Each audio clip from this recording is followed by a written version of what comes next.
আমার কোনো ভয় লাগে না।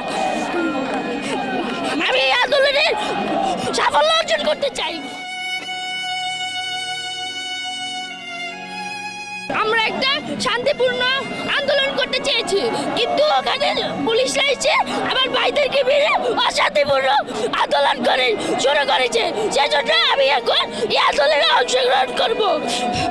তুমি তো অনেক ছোট, একদমই বাচ্চা, তারপরও এই আন্দোলনে যুক্ত হয়েছে এবং সাথে মাও আছে। কেন আসলে আজকের এই আন্দোলনে এসেছো?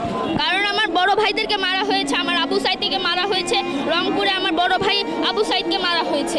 সেজন্য আমরা একটা শান্তিপূর্ণ আন্দোলন করতে চেয়েছি, তার মধ্যে পুলিশরা এসে আমাদের ভাইদেরকে মেরে একটা অশান্তিপূর্ণ আন্দোলন করতে চেয়েছে। আমাদের কথা তারা গুলি করলো কেন? আমাদের সন্তানদেরকে শান্তিপূর্ণ